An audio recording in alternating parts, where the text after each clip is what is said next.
Falamos sobre a época do profeta Amós, a pessoa do profeta Amós, e agora nós vamos falar sobre a mensagem do profeta Amós a partir da obra de José Luiz Sicre, Introdução ao Antigo Testamento. De acordo com Sicre, o tema do castigo se repete ao longo do livro como um motivo condutor insistente.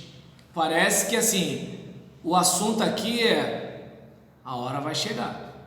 Às vezes se trata de afirmações gerais, abre aspas, vou abrir o chão debaixo de vós, como abre o chão o carro cheio de feixes, fecha aspas. Então já viu quando o carro de boi está passando assim, aí aquela roda pesada está passando na terra, aí a terra vai ficando daquele jeito ali, né? Como se fosse uma onda. Capítulo 2, versículo 13. Abre aspas. E em todas as vinhas haverá lamentações, porque passarei no meio de ti. Fecha aspas. Capítulo 5, versículo 17. Mas em outras ocasiões se fala claramente de um ataque inimigo e podemos reconstruir a sequência de devastação, ruína, morte e deportação. Primeiro vem devastação, depois ruína, depois morte, depois devastação.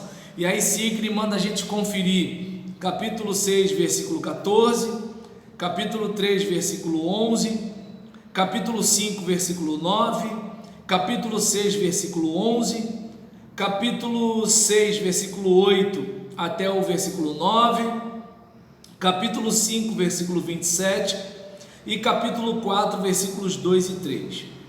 Amós não se limita, porém, a anunciar o castigo, indica também suas causas. Por isso denuncia uma série de pecados concretos, entre os quais se destacam 4: o luxo, a injustiça, o falso culto a Deus e a falsa segurança religiosa. É aquele caso, todo mundo se lascando e eu estou no bem bom. E detalhe, eu não estou no bem bom por causa do meu trabalho, eu estou no bem bom por causa da exploração do necessitado. Deixa eu ver, luxo, injustiça, falso culto a Deus e falsa segurança religiosa. Aquela questão de juiz está no meu bolso, ninguém vai me condenar, e se me condenar vai absolver. E se não absolver na primeira instância, tem a segunda, e se não tiver a segunda, tem a terceira, entende? Eu sou o amigo do amigo do amigo. E aí nesse caso, né, o falso culto a Deus, e todo mundo eu sou de Jesus, eu sou de Jesus, eu sou de Jesus, eu sou... E aí nessa brincadeira, né, me faz muito lembrar, nesse período eleitoral aí, vai ser um tal de político se converter, né, aí ano que vem todo mundo desvia de novo. Então nesse caso, aí a gente, por exemplo, olha para uma situação de falso culto a Deus e falsa segurança religiosa. Nós somos o Israel, nós somos o povo de Deus, nós passamos pelo Mar Vermelho, nem vem que não tem, esquenta o ferro, passa a minha roupa. E aí nessa brincadeira, a galera tá zoando, né, o plantão como se assim, ninguém se mete com a gente. Então tá, brinca com o nome de Deus, brinca. E aí nisso, um dos pecados mais criticados por Amós é o luxo da classe alta, que se observa sobretudo em seus magníficos palácios e em sua forma de vida. Amós ataca como nenhum outro profeta a vida luxuosa dos ricos, em casas suntuosas e cheias de objetos valiosos. E, como se ainda fosse pouco, essa gente se permite também ter uma casa de verão, capítulo 3, versículo 15. Leia aí pra gente, Fernando. Capítulo 3, versículo 15. 13, cadê o 15? 3,15. Derribarei a casa de inverno com a casa de verão. As casas de marfim perecerão, e as grandes casas serão destruídas, diz o Senhor. Eita, mano. E passa o dia de festa em festa, com toda a sorte de comodidades. Capítulo 4, versículos 4 a 6. E aí diz assim, né, a questão as críticas, né, de Amós, de acordo com Von Red, tem críticas mais profundas. Deixa eu pegar aqui, abre aspas, Von Red dizendo, um autor que comenta teologia do Antigo Testamento: o que Amós nota que falta nas classes superiores é algo muito íntimo. Não se trata da transgressão de determinados mandamentos, já que nenhum preceito proibia jazer em leitos luxuosos ou ungir-se de perfumes custosos, como nenhum obrigava a compadecer-se das desgraças de José. Há, pois, uma atitude global de que se queixa Amós, por senti-la ausente nos ricos, a compaixão solidária com os acontecimentos do povo de Deus. Então essa é a questão principal. Quem pode ler, por favor, aí, capítulo 6, versículos 4, 5 e 6. Se dormes em camas de marfim, eu vou dentro sobre os vossos leitos, e comeis os cordeiros do rebanho, e os bezerros do meio da manada, que cantais ao som do alaúde, e inventais para vós instrumentos músicos como Davi. 6 também? 6. Que bebes vinho em taças e vos unges com o mais excelente óleo, mas não vos afligis pela quebra de José. Então a gente observa o seguinte, né, que você deve lembrar, né, que José não tem tribo, e aí as tribos relacionadas a José são Manassés e Efraim. Então a gente percebe a seguinte situação: olha, eu não me identifico, eu não me solidarizo com o sofrimento do meu próximo. Então é interessante observar isso, porque a questão, assim, a Bíblia não condena você ter recursos, a Bíblia não condena você ter riquezas. A questão é o seguinte: a riqueza que Deus te deu é dele na sua mão, ou você simplesmente, na sua ganância, você está quanto mais tem, mais quer, e ainda esfola o outro para ter mais. E aqui a questão das injustiças. O pior de tudo é que esta situação só é possível às custas do pobre, oprimido e esquecido pelos ricos. Definitivamente, o que essa gente acumula em seus palácios não são arcas de marfins, nem divãs de Damasco, mas violências e crimes. Capítulo 3, versículos 10 a 15. Suas riquezas foram adquiridas oprimindo os pobres e maltratando os miseráveis. Capítulo 4, versículo 1. Desprezando o pobre e cobrando-lhe o tributo do trigo. Capítulo 5, 11. Esmagando o pobre e eliminando os miseráveis. Capítulo 8, versículo 4. Vendendo gente inocente como escravo. Capítulo 2, versículo 6. Falsificando as medidas e aumentando os preços, capítulo 8, versículo 5. Esta forma de atuar, completamente contrária ao espírito fraterno que Deus exige de seu povo, recebe ainda a complacência de juízes venais, que convertem a justiça em veneno e lançam por terra o direito, capítulo 5, versículo 7. Que odeiam os acusadores e detestam aquele que fala com sinceridade, capítulo 5, versículo 10. Que aceita o suborno e repele os indigentes do tribunal. Então, não sei se vocês lembram, naquele período da ação penal 470 do Mensalão, até que quem estava em alta era o nome do ministro Joaquim Barbosa, não sei quem lembra disso. E aí eu lembro que uma das frases do ex-ministro Celso de Mello, no julgamento, disse: quantas obras poderiam ter sido feitas com esse dinheiro? Quantas coisas públicas deixaram de ser feitas com esse dinheiro? Ele entrou em detalhes lá que eu não estou lembrando aqui agora, e que é verdade, né? O ex-reverendo, né, Antônio Carlos Costa, que agora ele é até um ativista político da ONG Rio de Paz, ou ativista social, não sei. Eu lembro que ele costumava falar muito há algum tempo atrás, antes desse período agora, né, de ele tá nesse período do Bolsonaro para cá, mas ele falava muito que crime que corrupção deveria ser tratado como crime hediondo. É aquele caso, porque com a corrupção, quanta gente, sabe, é prejudicada, quanta gente morre nos corredores de hospital público por causa da corrupção, Quantas crianças têm os sonhos roubados na escola pública por causa de corrupção? Quanta gente morre enganado por causa da segurança pública, por causa de corrupção? Quanta gente, por exemplo, morre de propósito, porque gente que deveria estar presa não está presa por causa da corrupção na segurança? Quanta gente que deveria estar presa está solta por causa da corrupção na justiça?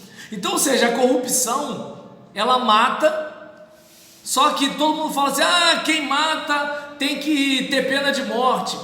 Só que a gente não consegue perceber que o bandido da caneta é muito mais perigoso que o bandido da arma, porque é por causa do bandido da caneta que o bandido da arma fica solto, é por causa do bandido da caneta que o bandido da arma não é preso, é por causa do bandido da caneta, né, que o bandido da arma muitas vezes pode usar um distintivo e dar uma carteirada.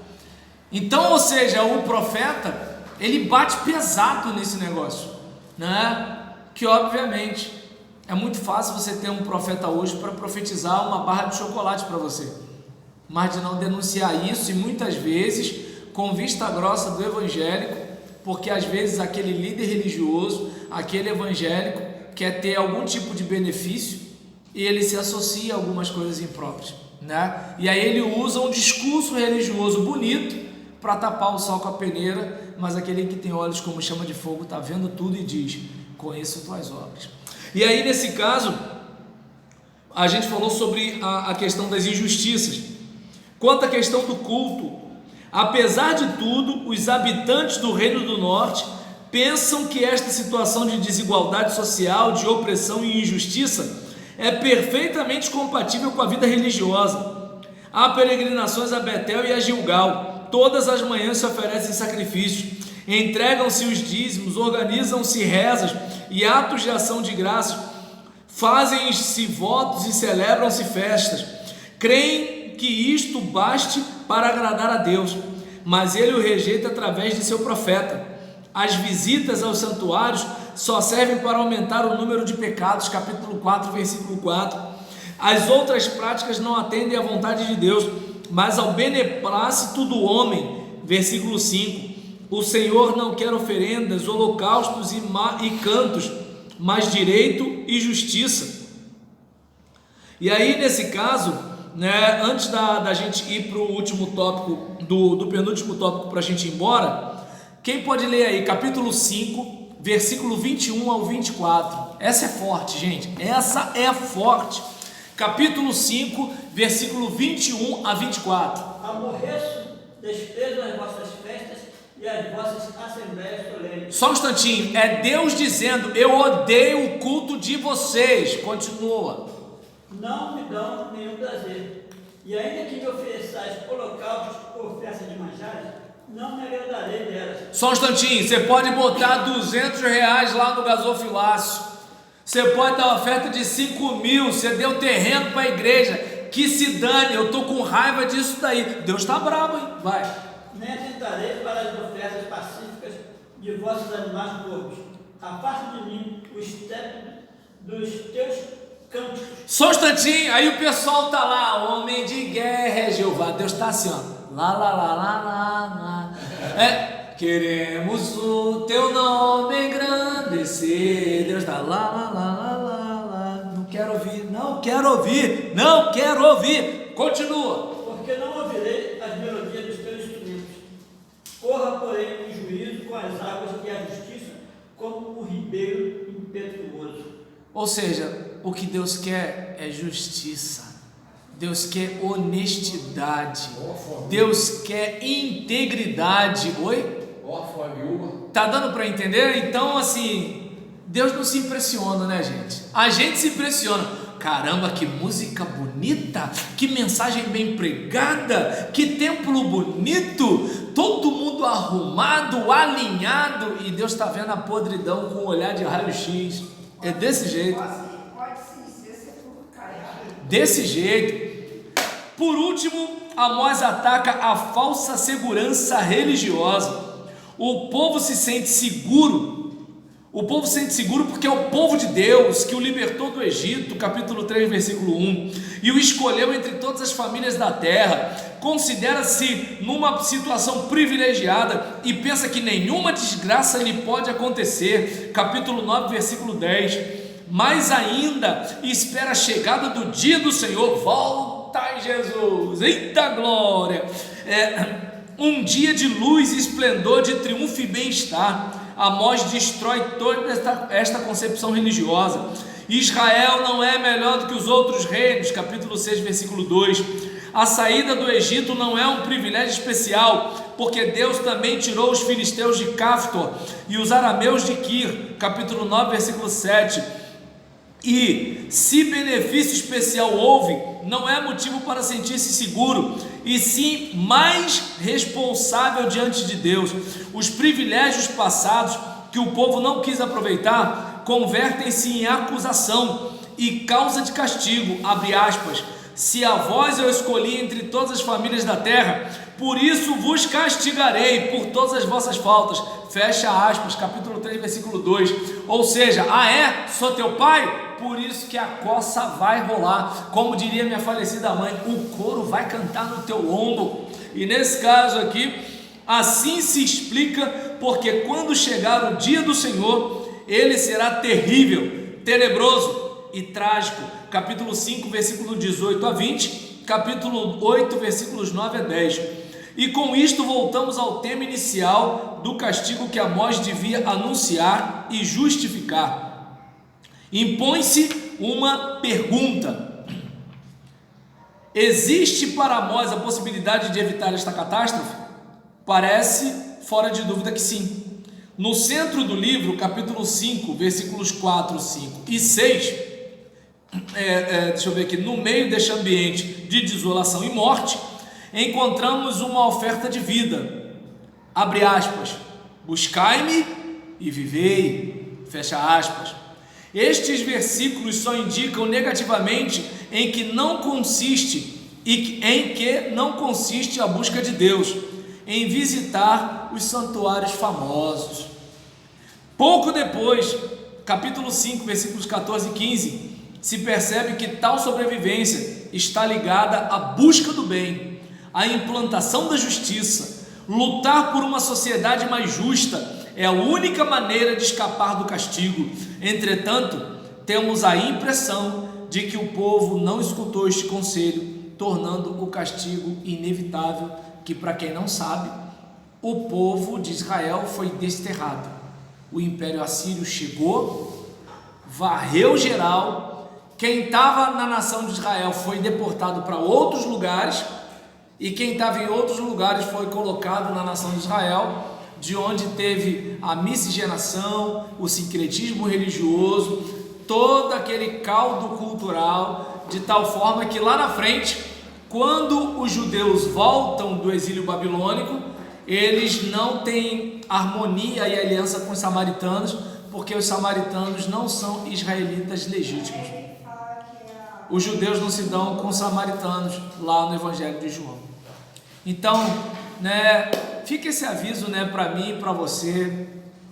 Você canta bonito? Glória a Deus. Você toca música bem? Aleluia. Você ora, com toda aquela riqueza gramatical. O pastor só chama você para orar domingo à noite porque você fala bem. Que bênção. Você prega, e um monte de gente se converte. Aleluia. Seu templo está no centro da cidade, é super bonito. As irmãs nem dobram o joelho para não arranhar a meia calça cara. Que bênção. Mas é o seguinte, Deus está vendo tudo. Ele está vendo a escuridão como se fosse dia claro. Eu não sei você, mas eu me borro de medo aqui, gente. Que Deus nos abençoe.